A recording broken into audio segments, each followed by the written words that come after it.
Have you ever been in one of those situations that seems incredibly small on the surface, but somehow ends up causing way more drama than anyone expected? Well, today's story is exactly that.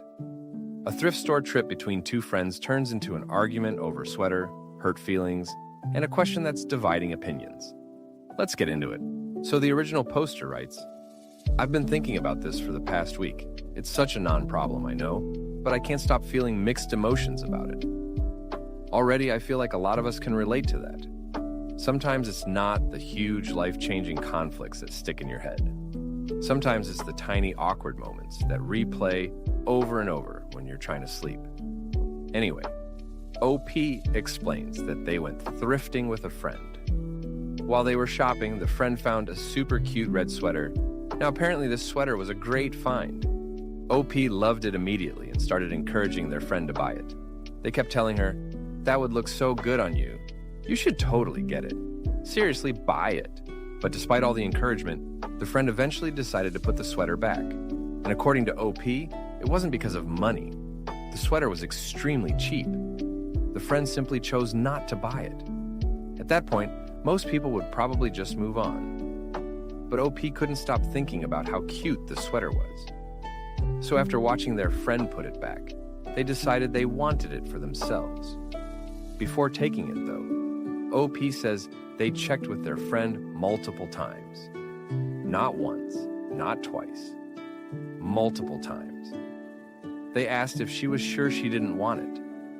They asked if she'd be okay with OP buying it instead. And each time, the friend reportedly encouraged OP to get it. So eventually, OP bought the sweater. Case closed, right? Well, not exactly. Later, they got back to OP's place. Everything seemed normal. OP was putting away their thrift store finds when suddenly the friend asked something unexpected. She asked if she could buy the sweater from OP. Now that's a pretty dramatic change of heart. Remember, this is the same sweater she found first. The same sweater she was encouraged to buy. The same sweater she personally put back on the rack. And the same sweater OP repeatedly confirmed she didn't want. Yet now, after the sweater officially belonged to OP, she wanted it. But OP said no. Their reasoning was simple. They had already given her plenty of opportunities to buy it. They had checked repeatedly. She had every chance to claim it. And after all that, OP had purchased it because they genuinely liked it and wanted it. However, OP wasn't trying to be completely selfish about it. They offered a compromise. They told their friend she couldn't buy the sweater, but she could borrow it from time to time. Honestly, that seems pretty reasonable. The friend would still get to wear it occasionally, and OP wouldn't have to give up something they had just bought. Unfortunately, the friend wasn't happy with that solution. According to OP, she got annoyed, pulled out her phone, and basically shut down. The mood changed immediately, and now OP is left wondering, am I the jerk for not letting her buy it back? Or were they completely justified in keeping something they legally and fairly purchased? Now, before we get into the verdict, let's break this down. The biggest argument in OP's favor is that consent was given multiple times. The friend had every opportunity to buy the sweater herself. Not only did she refuse, but she apparently encouraged OP to purchase it.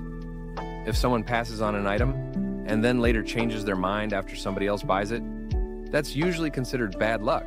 It happens all the time. You see something, you leave it behind. You regret it later. But regret doesn't automatically give you ownership rights, especially in a thrift store where items are often one of a kind. Once you pass on it, there's always a chance somebody else will grab it. In this case, that somebody else just happened to be her friend. On the other hand, let's try to understand the friend's perspective. It's possible she didn't realize how much she liked the sweater until she saw someone else wearing it. Psychologically, that happens all the time. People often don't fully appreciate something until it's no longer available. Seeing OP take ownership may have made the sweater suddenly seem more valuable. But even if that's true, it's hard to blame OP for that. OP didn't steal it. They didn't secretly buy it behind her back. They openly discussed it beforehand. In fact, they practically begged her to buy it first. That's the detail that really stands out to me. If OP had immediately grabbed the sweater the second their friend put it down, maybe I'd understand the friend's frustration a little more. But according to the story, OP repeatedly checked to make sure she was okay with it. And each time, the friend gave the green light. At that point, responsibility kind of shifts.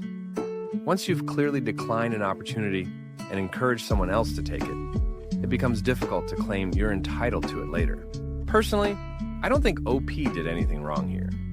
The friend is allowed to regret her decision. That's human. But regret doesn't mean OP is obligated to surrender the sweater, especially after offering to let her borrow it. That actually sounds more generous than many people would be. So my verdict? Not the jerk. The friend passed on the sweater. OP asked multiple times for confirmation. The friend approved the purchase, and only afterward decided she wanted it. That's unfortunate, but that's not OP's fault. Now I want to hear what you think. Was OP wrong for refusing to sell the sweater back? Should friends automatically get first dibs on items they originally found? Or once you put something back on the shelf, is it fair game for everyone? Let me know your verdict in the comments, and if you enjoyed this story, don't forget to like, subscribe, and stick around for more internet drama and moral dilemmas. I'll see you in the next one.